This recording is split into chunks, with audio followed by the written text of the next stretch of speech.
পিছনে ছুটতে ছুটতে টায়ার্ড, এই যে এই এক্সের কাজে চলে গেছে। যাই হোক, সে পাশে থাকলেও ভালো হইতো, তবে রাজভাই পাশে আছে এটা ভালো। যাই হোক, অভিজ্ঞতার কথা বলতে গেলে আহ, কি দিয়ে শুরু করবো? অভিজ্ঞতা রাজভাই এক বিশাল অভিজ্ঞতা এই প্রজেক্টে আমার জন্য। আহ, শুরুতে যখন আমরা গল্প নিয়ে ভাই গল্পটা বলছিলেন, তারপর যখন গল্পটা শুনছিলাম, আমার খুব লোভ হচ্ছিল যে আমি যদি এই গল্পটাই থাকতে পারতাম। এটা পূর্বে বললাম, এখনো বলছি।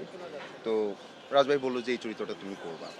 তো আবার ভাবছিলাম বসে বসে, যেহেতু গল্পটা রাজভাই আমাকে বলছে, অবশ্যই আমাকে শোনাচ্ছে, যেহেতু হয়তো আমাকে নিয়ে তার প্ল্যান আছে আর কি। তো তারপর খুশি হলাম। তারপর রাজভাই বললো 3 মাস পর এটা শ্যুট শুরু হবে। তারপর ভাই বললো যে 3 মাস পর না, আরও পরে শুরু হবে। এবং উনি গল্পটা একদম শুরু থেকে শেষ পর্যন্ত মানে একদম গুছালেন, তারপর শুরু করলেন। এবং এই যে আমরা এতগুলো মানুষ 7 মাস শ্যুট করলাম, তো একটা পরিবারের মধ্যে দীর্ঘদিন ছিলাম। সবার মধ্যে অনেক কথা, অনেক হাসি আনন্দ, অনেক স্মৃতি, এগুলোই আসলে এক্সপিরিয়েন্স। এবং আসলে এই টোটাল জার্নিটাকে অনেক চমৎকারভাবে একদম ম্যাজিশিয়ানের মতো আসলে লিড দিছেন রাজভাই। এবং গল্পটাকেও, এটা বিশাল গল্প, বাট এই পুরো গল্পটাই একটা জার্নি, একটা ইমোশনাল জার্নি, একটা মানে থ্রিলিং ড্রামা। মানে এই যে পরিবারের প্রতিটা সিকোয়েন্সে যে ক্রাইসিস, এই ক্রাইসিসের এই থ্রিলটা জার্নিতে আসলে দর্শক ছিল। এজ এ দর্শক আমিও আসলে এইভাবে আটকে ছিলাম।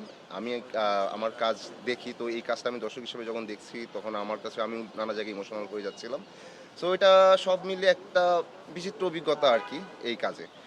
আর মিস করব, আমার পরিবারকে মিস করব। আমার পরিবারের পরিবার একটা পরিবার, এবং আমার বড় মানে আরও বিশাল পরিবার হচ্ছে দর্শক। আমার কাছে তো মনে হয় যে আমি কোটি কোটি পরিবারের এখন ছোট ছেলে, সামির। তো আমার নাম অনেকে জানে না, বাট সামিরটা জানে এই কাজের মধ্য দিয়ে। এটা বিশাল প্রাপ্তি। এবং এই যে ভাই আমাকে সব পরিবারের ছোট ছেলে বানিয়ে দিচ্ছেন, এটার জন্য তো আসলে এটা একটা বিশাল প্রাপ্তি, এবং আমি লাকি।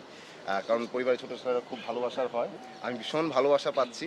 এটা খুব আপ্লুত, এবং খুব খারাপও লাগছে যে এই কাজটা শেষে যদি এই সামির সামির সামির নামটা ধীরে ধীরে একটু ফেড হয়ে আসে, তখনও আমার কাছে মনে হবে যে আমার এখন মনে হয় যে আমার নামটা চেঞ্জ করে সামিরই হয়ে যাক। সামির নামই সবসময় সবাই আমাকে চিনুক।